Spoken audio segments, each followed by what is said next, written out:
നമസ്കാരം. ജംന auto industries limited എന്ന് പറഞ്ഞിട്ടുള്ള കമ്പനിയുടെ ഷെയർ പ്രൈസസ് ഇപ്പോൾ ഏകദേശം 35% ഡിസ്കൗണ്ടിൽ നമുക്ക് ലഭ്യമാണ്. അതായത് അവരുടെ ഷെയർ 150 രൂപയിൽ നിന്നും താഴോട്ട് വന്ന് 99 രൂപയിലോട്ട് ഇപ്പോൾ ലഭ്യമാണെന്ന് കാണാൻ പറ്റുന്നതാണ്. അപ്പോൾ ഈ കമ്പനിയുമായി ബന്ധപ്പെട്ട് അവരുടെ പ്രോഡക്റ്റുകൾ എന്തൊക്കെയാണ്, പ്രോഡക്റ്റ് പോർട്ട്ഫോളിയോ എന്താണ്, അതോടൊപ്പം തന്നെ അവരുടെ ഫിനാൻഷ്യൽ ബാക്ക്ഗ്രൗണ്ട്സ് മറ്റു കാര്യങ്ങൾ എന്തൊക്കെയാണ്, ക്വാർട്ടർലി റിസൾട്ട്സ് എല്ലാം വന്നിട്ടുണ്ടെങ്കിൽ അതിൻ്റെ അപ്ഡേറ്റ്സ് എന്തൊക്കെയാണ്, എന്തുകൊണ്ട് ഷെയർ പ്രൈസസ് താഴ്ന്നു, ഇനി ഇതിൻ്റെ ഫ്യൂച്ചർ എന്താവും, ഇത്തരം കാര്യങ്ങളാണ് ഇന്നത്തെ വീഡിയോയിൽ ഡിസ്കസ് ചെയ്യുന്നത്. അപ്പോൾ കമ്പനിയുടെ പേര് നമുക്ക് എല്ലാവർക്കും അറിയാം, ജംന ഓട്ടോ ഇൻഡസ്ട്രീസ് ലിമിറ്റഡ് എന്നുള്ള കമ്പനിയാണ്. ഈ company mainly Delhi based, Yamuna നദി തീരത്തുള്ള ഡൽഹി ബേസ്ഡ് ആയിട്ടുള്ളൊരു കമ്പനിയാണ്.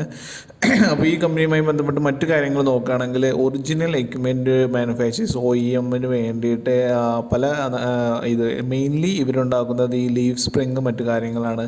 അതായത് നമുക്ക് എല്ലാവർക്കും അറിയാം, ഈ വെഹിക്കിൾ നിർമ്മാതാക്കൾ അവരുടെ പ്രോഡക്റ്റിൽ, അതായത് ഒരു കാർ അല്ലെങ്കിൽ ഒരു ട്രക്ക് നിർമ്മിക്കുമ്പോൾ അതിൻ്റെ എല്ലാ പ്രോഡക്റ്റുകളും ആ കമ്പനി നിർമ്മിക്കുന്നതായിരിക്കില്ല. അപ്പോൾ പല പ്രോഡക്റ്റുകളും അവർ പല പല ചെറിയ ചെറിയ കമ്പനികൾക്ക് കൊടുക്കും.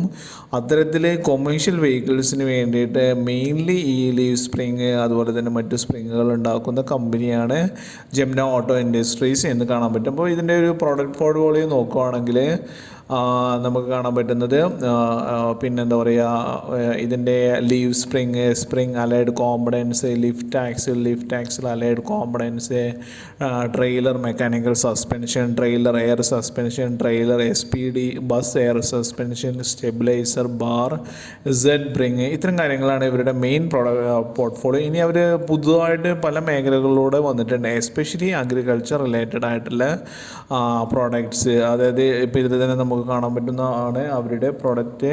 ഇത്തരത്തിലുള്ള അഗ്രികൾച്ചർ പ്രോഡക്റ്റൂടെ അവർ പുതുതായിട്ട് മാർക്കറ്റിലോട്ട് എത്തിച്ചിട്ടുണ്ടെന്ന് കാണാൻ പറ്റും. അപ്പോൾ ഇതുമായി ബന്ധപ്പെട്ട് നോക്കുകയാണെങ്കിൽ rotavator, laser land leveller, cultivator, rotary weeder, fertiliser broadcaster, straw reaper, super seeder, MB plough, പിന്നെ അതുപോലെ തന്നെ hydraulic reversible plough, disc harrow, ഇത്തരം പ്രോഡക്റ്റൂടെ അവർ ഈ വെഹിക്കിൾസിന് ഉണ്ടാക്കുന്ന സാധനങ്ങൾക്ക് പുറമേ അവർ മാർക്കറ്റിൽ എത്തിക്കുന്നുണ്ടെന്ന് കാണാൻ പറ്റും.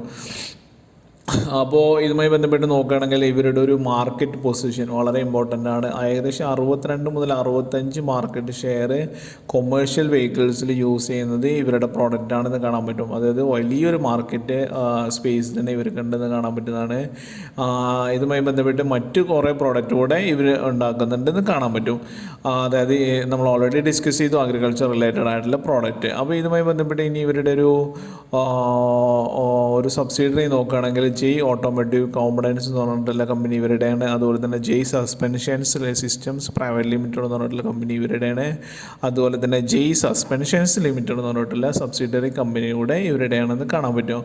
ഇനി ഇവരുടെ ഇപ്പോൾ കീ ഫോക്കസേഴ്സ് ചെയ്യുന്ന ന്യൂ മാർക്കറ്റ്, അത് അഗ്രികൾച്ചർ റിലേറ്റഡ് ആയിട്ടുള്ള മാർക്കറ്റ്, പിന്നെ അതുപോലെ തന്നെ ന്യൂ പ്രോഡക്റ്റ്, ട്രെയിലർ, CPV, ഇത്തരം കാര്യങ്ങൾ, അതായത് കൊമേഴ്ഷ്യൽ വെഹിക്കിൾസിന് വേണ്ടിയിട്ടുള്ള കാര്യങ്ങൾ ചെയ്യുന്നത് കാണാൻ പറ്റും. ഇനി ഇവരുടെ manufacturing facilities, company has 10 manufacturing plants including 1 house R&D center, research and development center, അതുപോലെ തന്നെ 2 in progress in Adityapur and indoor manufacturing 300+ OEM parts and 5,000+ AMI parts with a production capacity of 30 lakh metric ton per annum.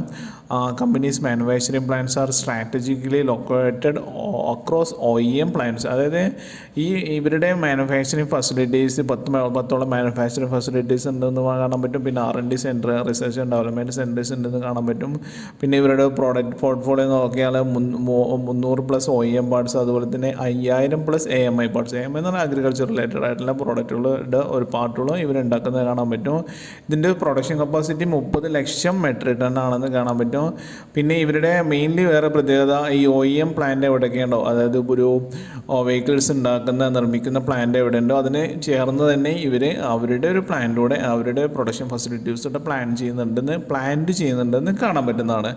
ഇത്തരം കാര്യങ്ങളാണ്. ഇനി export നോക്കുകയാണെങ്കിൽ 15ഓളം കൺട്രീസിലോട്ട് അവരിപ്പോൾ export ചെയ്യുന്നുണ്ട്. അതിൻ്റെ ഒരു ഫ്യൂച്ചറിലോട്ട് അത് 40 ന്യൂ കൺട്രീസിലോട്ട് ചെയ്യാമെന്നോ എന്നാണ് അവർ ചെയ്യാനുള്ള പ്ലാനിങ്ങിലാണ്, അല്ലെങ്കിൽ ചെയ്യാനുള്ള നടപടികൾ അവർ സ്വീകരിച്ചുകൊണ്ടിരിക്കുകയാണ്. 800 number of existing parts numbers for export. പിന്നെ അതുപോലെ തന്നെ ഇവരുടെ ഒരു ക്ലയൻസ് നോക്കുകയാണെങ്കിൽ Ashok Leyland, Force, Fuso, GM, Bharat Benz, Isuzu, Mahindra, Renault, Nissan, പിന്നെ Scania, SML, Isuzu, Escorts, Tata Motors, UD trucks, Volvo etcetera. ഇങ്ങനെ കൊമേഴ്ഷ്യൽ വെഹിക്കിൾസ് നമ്മളിപ്പോൾ ഓൾറെഡി പറഞ്ഞു കഴിഞ്ഞു. കൊമേഴ്ഷ്യൽ വെഹിക്കിൾസിലാണ് ഇവർ പിന്നെ സ്പെഷ്യലൈസ്ഡ് ചെയ്തിരിക്കുന്നത്, അല്ലെങ്കിൽ ഇവരുടെ പ്രോഡക്റ്റ് കൂടുതലായിട്ട് സെയിൽ ചെയ്യുന്നത്. അപ്പോൾ കൊമേഴ്ഷ്യൽ വെഹിക്കിൾസുമായി ബന്ധപ്പെട്ടുണ്ടാകുന്ന എല്ലാ കമ്പനികളിലും ഇവരുടെ പ്രോഡക്റ്റുകൾ അവർ കൊടുക്കുന്നുണ്ടെന്ന് കാണാൻ പറ്റുന്നതാണ്. അല്ലെങ്കിൽ എല്ലാവരും അവരുടെ ക്ലയൻ്റാണെന്ന് കാണാൻ പറ്റുന്നതാണ്. ഇനി ഇതുമായി ബന്ധപ്പെട്ട് മറ്റു കാര്യങ്ങൾ നോക്കുകയാണെങ്കിൽ ഇത്തരം പ്രോഡക്റ്റ് കാര്യങ്ങളുണ്ട്. എക്സിസ്റ്റിംഗ് പ്രോഡക്റ്റ് എന്നാണ് 53% അവരുടെ റവന്യൂ കിട്ടുന്നത്. ന്യൂ പ്രോഡക്റ്റ് എന്ന് 47% അവരുടെ റവന്യൂ കിട്ടുന്ന കാണാൻ പറ്റുന്നതാണ്. ഇനി ഇവരുടെ ജസ്റ്റ് ഒരു ഫിനാൻഷ്യൽ കാര്യങ്ങളിലോട്ട് നോക്കുകയാണെങ്കിൽ മാർക്കറ്റ് ക്യാപ്പ് 3967 പോസിറ്റീവായിട്ട് തന്നെ നമുക്ക് പറയാൻ പറ്റും. വലിയ കമ്പനിയാണ്, അത്യാവശ്യം 1000+ എല്ലാം മാർക്കറ്റ് ക്യാപ്പെല്ലാം എന്താ പറയുക സ്മോൾ സ്കെയിലാണെങ്കിലും അത്യാവശ്യം സ്ട്രോങ് ആണെന്ന് കാണാൻ പറ്റും. പിന്നെ കറണ്ട് പ്രൈസ് 99.4 രൂപയാണ്. അതുപോലെ തന്നെ stock P it's positive thing, അതായത് സ്റ്റോക്ക് പി 20.2 ഉള്ളൂ. ഓവർ വാല്യുവേഷനും മറ്റു കാര്യങ്ങളില്ല എന്ന് കാണാൻ പറ്റും. പിന്നെ ROE വളരെയധികം അട്രാക്റ്റീവാണ്, 30.7, ROE 24.5. ഇനി ലയബിലിറ്റീസ് നോക്കുകയാണെങ്കിൽ കമ്പനി ലയബിലിറ്റീസ് എന്തൊക്കെയുണ്ടെന്ന് നോക്കണം. 352 കോടി രൂപയുടെ കറണ്ട് ലയബിലിറ്റീസ് ഉണ്ട്. Contingent liability 22 crore, lease liability 13.6 crore ആണെന്ന് കാണാൻ പറ്റും. അപ്പോൾ ഈ ലയബിലിറ്റീസ് നോക്കുമ്പോൾ അവരുടെ മാർക്കറ്റ് ക്യാപ്പും മറ്റു കാര്യങ്ങളും നോക്കുമ്പോൾ അത്ര വലുതല്ല എന്ന് കാണാൻ പറ്റും. ഇനി ഇവരുടെ പ്രൊമോട്ടർ ഹോൾഡിംഗ് അറൗണ്ട് 50 ഉണ്ട്, 50% അവരുടെയാണ്. പിന്നെ പെർസെൻറ്റേജ് പ്ലെഡ്ജ് 1.52% അവർ സ്റ്റോക്കുകൾ പ്ലെഡ്ജ് ചെയ്തിട്ടുണ്ട്. അത് ലോണും മറ്റു കാര്യങ്ങൾക്ക് വേണ്ടി പ്ലെഡ്ജ് ചെയ്തിരിക്കുന്നുണ്ട് എന്ന് പറയുന്നത്. പക്ഷേ ഈ ഒരു പ്ലെഡ്ജ് പെർസെൻറ്റേജ് 5% വരെ ആണെങ്കിൽ പോലും അതൊരു നെഗറ്റീവ് ആണെന്ന് പറയാൻ പറ്റില്ല എന്നാണ് നമ്മൾ പറയപ്പെടുന്നത്. ഇതാണ് ഇവരുടെ ഗ്രാഫ്. നമുക്ക് ഗ്രാഫ് കാണുമ്പോൾ തന്നെ അറിയാൻ പറ്റും ഓൾ ടൈം ഹൈയിൽ നിന്ന് വളരെ സ്റ്റീപ്പായിട്ടുള്ളൊരു ഡൗൺഫോൾ സംഭവിച്ചിട്ടുണ്ട് എന്ന് കാണാൻ പറ്റും. ഇനി ഗുഡ് പിന്നെ ഡിവിഡൻഡ് ഹീൽഡ് അവർ ചെയ്യുന്നുണ്ട്. പിന്നെ അതുപോലെ തന്നെ ഇത്തരം കാര്യങ്ങളാണ് ഇവരുടെ ക്വാർട്ടർലി റിസൾട്ട്സ് നോക്കുകയാണെങ്കിൽ ഇതാണ് ഇനി ഇവരുടെ എന്തുകൊണ്ടാണ് ഇവരുടെ ഷെയർ ഫാൾ ചെയ്തതെന്ന് കാണാൻ പറ്റും. ക്വാർട്ടർലി റിസൾട്ട് 513 crore ആണ്. ഇത് കഴിഞ്ഞ വർഷത്തെ സെപ്റ്റംബർ ക്വാർട്ടർലി റിസൾട്ട്സ് നോക്കുമ്പോൾ 607 ആയിരുന്നു. നമുക്ക് താഴോട്ടാണ് ക്വാർട്ടർലി റിസൾട്ട്സ് സെയിൽസ് വന്നിട്ടുണ്ടെന്ന് കാണാൻ പറ്റും. ഇനി ഓപ്പറേറ്റിംഗ് പ്രോഫിറ്റ് നോക്കുകയാണെങ്കിൽ എന്താ പറയുക 66 കോടി രൂപയാണ് സെപ്റ്റംബർ 2024. ഇത് സെപ്റ്റംബർ 2023 79 കോടി തന്നെ ഓപ്പറേറ്റിംഗ് പ്രോഫിറ്റ് കുറഞ്ഞിട്ടുണ്ടെന്ന് കാണാൻ പറ്റും. Operating profit margin around same ആയിട്ട് നിൽക്കുന്നുണ്ട്, 13-14 എന്നുള്ളതിൽ നിൽക്കുന്നുണ്ട്. ഇനി നെറ്റ് പ്രോഫിറ്റ് നോക്കുകയാണെങ്കിലും കുറഞ്ഞിട്ടുണ്ട്. സെപ്റ്റംബർ 2023 50 കോടി നെറ്റ് പ്രോഫിറ്റ് ഉണ്ടായിരുന്നത് സെപ്റ്റംബർ 2024 40 കോടി നെറ്റ് പ്രോഫിറ്റിലോട്ട് 10 കോടിയോളം രൂപ താഴോട്ട് വന്നിട്ടുണ്ടെന്ന് കാണാൻ പറ്റും. ഇനി yearly basis profit and loss നോക്കുകയാണെങ്കിൽ March 2024 all time high sales growth ആയിട്ട് കാണിക്കുന്ന 2427 അത്തരം വാല്യൂ ഇതിന് മുമ്പ് ചെയ്തിട്ടില്ല എന്ന് കാണാൻ പറ്റും. പിന്നെ TTM 2314 ആണ്. അതായത് ഈ ഒരു 2025 ഇതിൻ്റെ ഒരു സെയിൽസ് കൂടും എന്ന് തന്നെ നമുക്ക് വിശ്വസിക്കാവുന്നതാണ്. ഓപ്പറേറ്റിംഗ് പ്രോഫിറ്റ് മാർജിൻ ഓൾമോസ്റ്റ് സ്റ്റേബിളായിട്ട് നിലനിൽക്കുന്നുണ്ട്. പിന്നെ നെറ്റ് പ്രോഫിറ്റ് നോക്കുകയാണെങ്കിൽ മാർച്ച് 2024 ഓൾ ടൈം ഹൈ ആയിട്ടുള്ള നെറ്റ് പ്രോഫിറ്റ് അവർ കൊടുത്തിരുന്നു 205 രൂപ. അത് ഈ വർഷവും അടുത്ത വർഷം അതായത് 2025 അത് ക്രോസ് ചെയ്യും എന്ന് തന്നെ നമുക്ക് പ്രതീക്ഷിക്കാവുന്നതാണ്.